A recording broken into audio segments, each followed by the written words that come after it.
நம்மளுடைய வேலை பளு கவனம் இல்லாதது எல்லாம் சேர்ந்து சில சமயம் நம்மளை வேகமா போக வச்சிரும். அப்படியே அந்த சாரதா டீச்சர் வந்து என்ன செஞ்சுட்டாங்க, சர்வீஸ் ரோட்ல இருந்து மெயின் ரோடு வரும்போது ரோட்டை பார்க்கவே இல்லை. அவங்களுக்கு வயசு 56 வயசு.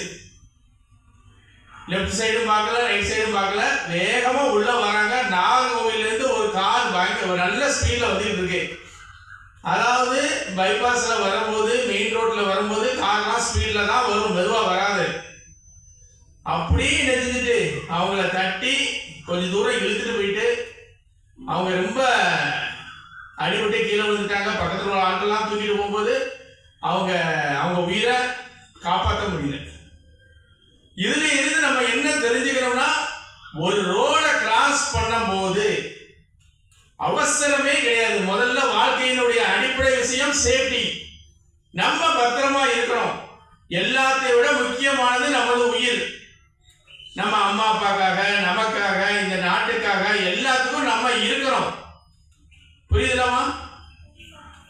அதனால என்ன செய்யணும், ஒரு ரோடை பார்க்கும் போது பஸ் வருதா, எவ்வளவு தூரத்துல இருந்து வருது, இதுல ஒரு பிளைண்ட் ஸ்பாட் பாங்க. ஒரு வண்டி இருக்குன்னு வச்சுக்கோங்க, இதான் வண்டி வச்சுக்கோங்க. ஒரு லாரியோ காரோ நிற்கும். நம்ம நினைச்சுக்குவோம் அந்த லாரிக்கு பின்னால எந்த வண்டியும் வராதுன்னு சொல்லிட்டு ரொம்ப வேகமா கிராஸ் பண்ணுவோம் ரைட் சைட்ல பார்த்துட்டு. ஆனா அந்த லாரிக்கு பின்னால என்ன வரும், ஒரு வண்டி வேகமா வந்துட்டு இருக்கும். இதான் பிளைண்ட் ஸ்பாட் அடிப்பாங்க.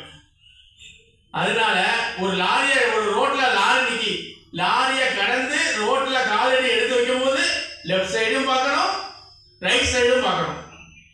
சேஃபா இருக்கணும். புரியுதாமா? ரோட்ல நடவாதீங்க. ஏதாவது கல்லு கிடக்கா, கல்லு தட்டிடுமா பாத்துக்கங்க.